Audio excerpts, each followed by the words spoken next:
Hello mga kabibig! Welcome back sa ating bagong YouTube channel. Ito ang pinakamaingay na YouTuber sa balat ng YouTube. Ako si Kabibig, maglabag-labag na tayo with evidence. Nako, delikado ang kamera. Delikado ang mga house prosecutors. Delikado ang lahat ng mga kongresista, mga kabibig. Paano ito? Naku po, Cheese Escudero, ang Senado, posibleng ipasight in contempt ang Kamara kapag magmatigas pa rin. Makaka-experience na ba sight in contempt? Karma yan. Karma na yan. Sabi ng iilang netizen. Naku, kinarma sila ni Colonel Grijaldo. Naku, mararamdaman nila kung ano ang feeling na mapa-sight in contempt. Naku po, balitang-balita yan sa Net25, mga kabibig. Nabasa ko, fresh na fresh talaga. Ito na pamumukha ng fresh ko. Kung tawang-tawa kayo sa ating labak-labak, sa baba, tingnan nyo dyan. Meron dyan, basahin nyo. Ay, hindi ito compulsory ha. Kung gusto nilang magbigay. So ito na. Ito na ang, I don't know kung good news ba ito, or bad news ba ito, or naku, ano kayang reaction ni Attorney Princess Abante? Ano kaya ang magiging statement ni Attorney Princess Abante, ang spokesperson ng Kongreso? Diba? Sa latest niya na video nga niya, talagang dinipensahan niya si Martin Romualdez. Okay lang silang tawaging tambalos-los, basta hindi lang sila kawatan. Pero maraming insertion sa bycam. Ay, lokahin nyo kami. Wag na. Sabi nga ni Rena Guanzon, yung boss mo, busamo mo, tambalos-los na kawatan yan. Nako. Ay, ang galing ni Rowena Guanzon, no? Kung bardagulan, talagang, nako, ready. Baka hindi sila makapagsalita kung si Rowena Guanzon na ang magsalita at talagang sampal to the max, to the highest equation. So ito na, nabasa ko kabibig na posibleng ipasight in contempt ang Kamara ni Cheese Escudero kapag magmatigas pa rin sila. Nako, i-cite in contempt na ba? O comment down below, gusto nyo bang ipasight in contempt ni Cheese Escudero ang Kamara? Kasi parang feeling nila, parang si Cheese ay talagang gustong kontrolin ang Kamara. Uy, talaga ba? So ito kabibig, i-share ko sa inyo ha. Baka sabihin nyo naman gawa-gawa ko na naman ang chikang ito. I-share ko sa inyo kung saan ito nabasa. Saan ko ito nabasa ha?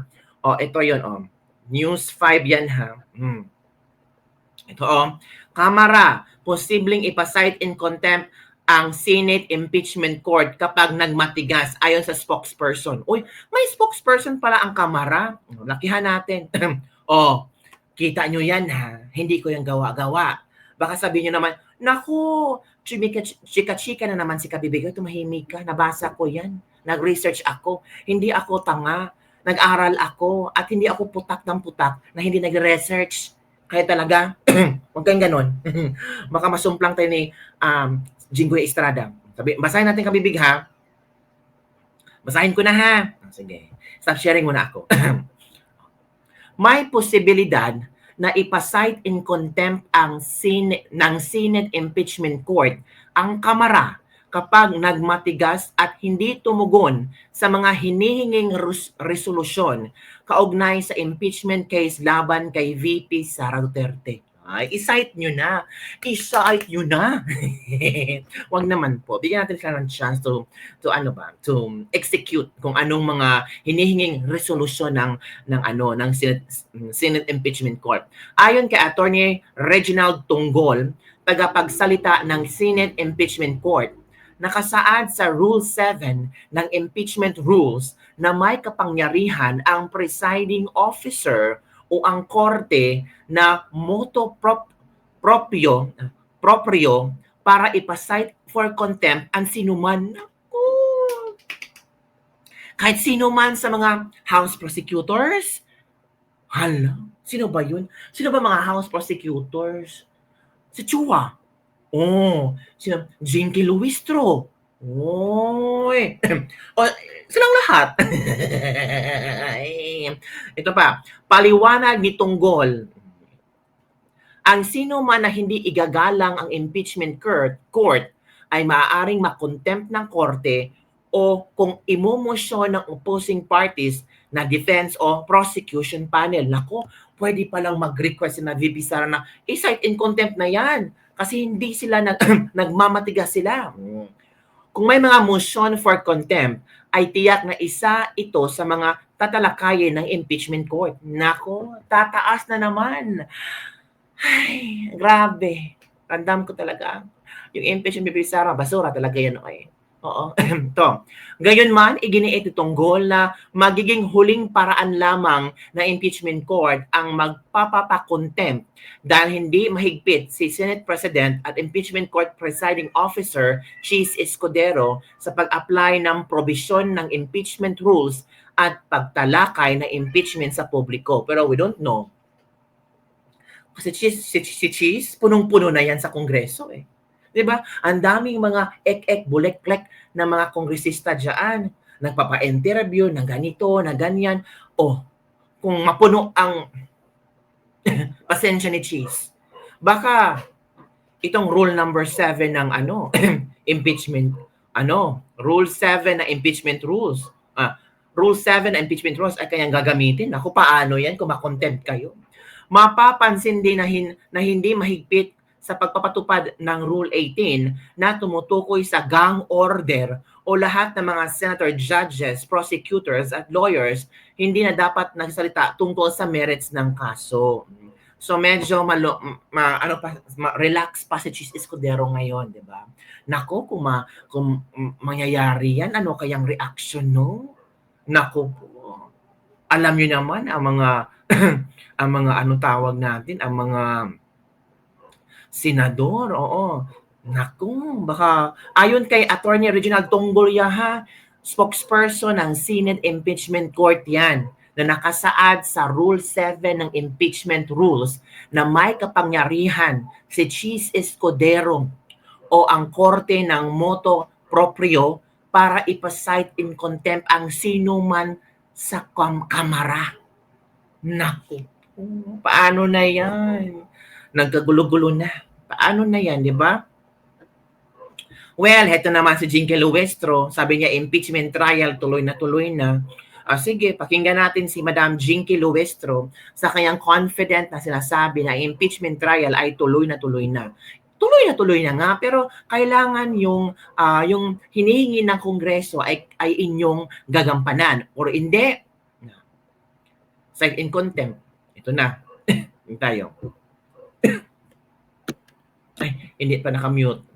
Execution panel will finally give their comment to what happened last night in the Senate. Well, first of all, we welcome the impeachment court's service of summons to the Vice President. Apparently, the jurisdiction over the person of the respondent has been acquired already. She has a period of 10 days to answer. Mm-hmm. That is non-extendable. Oh.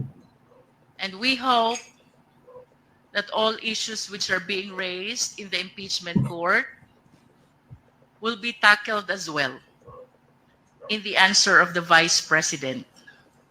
So finally, the people of the Philippines will see from the answer of the Vice President what her defenses are. Isa lamang po ibig sabihin nito, yung pag-acquire po ng jurisdiction ng impeachment court sa ating respondent kay Vice President Sara Zimmerman Duterte, it only shows na tuloy na ang impeachment trial. No one can stop this anymore because jurisdiction has been acquired already by the impeachment court over the person of the respondent. Now, with respect to the action of the Senate last night, the impeachment court requiring us to issue a certification about the compliance with the Constitution with respect to the filing of the impeachment complaint, as well as the second order, and that is for the 20th Congress to confirm whether we will pursue this impeachment complaint. Medyo ang prosecution panel po ay nalalabuan dito sa naging Nalalabuan. order ng Nako, cite impeachment in court contempt ka. kagabi. So we resolve to seek the clarification of the impeachment court. With respect to the first order about the certification pertaining to our compliance with the Constitution in filing the impeachment complaint, we maintain our position. Sumunod po kami fully and strictly to the requirements of the Constitution. We did not violate the 1-year prohibition rule. With respect to the second order, it is impossible to be complied with because, first of all, 20th Congress doesn't exist yet. Tayo po ay nasa ika-11 na kongreso pa lamang. Mag-a-adjourn pa po, and we will be looking forward na mag-convene naman ang pa-20 kongreso ng Pilipinas. That will be on July 28, simultaneous with the SONA. Sa ayaw mo man o sa gusto, kailangan mo nang kalimutan ng tuluyan si Fernando. So yun kabibig. Fernando Jose naman yung ano nangyari? Fernando Jose. So, kaya nga kabibig yun na nangyari. Delikado ma-cite in contempt sila. Pero isang House leader pumalag laban sa pahayag ni VP Sara Duterte hinggil sa impeachment proceedings. Alam mo naman, natural. Kontra sila kay VP Sara, magpapapalag talaga sila. So ito kabibig, manood tayo. Baka parang hindi tayo Fernando Jose nito. So ito na. House Assistant Majority Leader Jude Asidre na katotohanan at hindi pamumulitika ang layunin ng isinusulong nilang impeachment complaint laban kay Vice President Sara Duterte. Sagot ito ni Asidre sa banat na cowardly attacks ng Vice Presidente sa mga nagsusulong ng impeachment laban sa kanya. Si Mela Alasmora sa sentro ng balita. Mela? Naomi pumalag ang isang House leader laban sa mga pahayag ni Vice President Sara Duterte ukol sa impeachment proceedings at sa mga hamon na kinaharap ng kanilang pamilya. Sa isang talumpati, nagpasa rin kasi ang Vice Presidente laban sa anay cowardly attack sa kanya na mula umano sa mga taong walang respeto sa batas at karaniwang lunod sa kapangyarihan. Sa kabila nito, sabi ng Vice Presidente, nananatili siyang matatag at nakatayo at ipaglalaban niya kung ano ang tama at totoo. Tama lang. Ayon kay House Assistant Majority Leader Jude Asidre, tila ang tinutukoy ng Vice Presidente ay ang kanyang sarili. Anya sa panig ng Kamara, katotohanan at hustisya lang ang nais nila at hindi pamumulitika, kaya't patuloy ang pagsulong nila ng impeachment. Una nang iginiit ng House Prosecution Team na kahit nakasine via adjournment ang Kongreso, tuloy-tuloy ang gagawin nilang paghahanda sa paglilitis. Sa mga puntong ito, pakinggan natin ang bahagi ng pahayag ni Asidre. She must be talking about herself. Oh. We have passed more than something. almost 100% of the priority legislation of the President, a significant part of our Ano kaya mangyayari nung kung si VP Sara maging presidente? Saan pupulutin si Asidre? common legislative agenda. We have conducted we have fulfilled our oversight functions. Tell me, have you seen any house as productive as we had in the 19th Congress? And I will tell you, I know he might not be the most liked person right now, but Martin Romualdez has made this possible for the 19th Congress. And I don't think that's a matter of politics. Naomi, sa susunod na linggo ay inaasahang ipagpapatuloy ng House Prosecution Team ang kanilang mga pagpupulong hinggil nga rito sa impeachment trial. Naomi? O, yun kabibig, narinig nyo si Jude Asidre ha. Kayo nang bahalang mag-react. Pero kung magmamatigas pa rin sila, kahit ilang interview pa ang kanilang gagawin, pasalamat sila si Cheese Escudero, hindi masyadong stricto kasi sa Rule 18 tumutukoy sa gag order o lahat ng mga senator, judges, prosecutors at lawyers ay hindi na dapat nagsasalita tungkol sa merits ng kaso. Kung ito rule number 18 ha sa impeachment rules, kung makikita ni Cheese na banat ng banat itong mga House prosecutors, mga lawyers, nako baka iset in contempt kay ni Cheese Escudero. 'Di ba mga kabibig? So, ano sa tingin nyo? Meron kayang House prosecutors? Meron kayang congressman or House representative na ma-cite in contempt ni Cheese Escudero? Comment down below mga kabibig. Sa tingin nyo sino kaya? Ang Makabayan Black? Parang ang Makabayan Black, parang hindi na sila masyadong nagsalita ngayon. Well, ang Kongreso may spokesperson naman, so baka ang spokesperson na magsasalita sa mga statement ng mga House prosecutors hinggil sa hinihingi ng impeachment trial, impeachment court, lalo na sa presiding officers, di ba? Nung binalik nila ang impeachment case ni VP Sara sa Kongreso. So yun lang po mga kabibig, ang ating latest libag-libag for the day. Don't forget to like, subscribe, and share this video para sa mga latest trending news na ating pag-usap-usapan. Bye everyone! See you next time! Salamat po!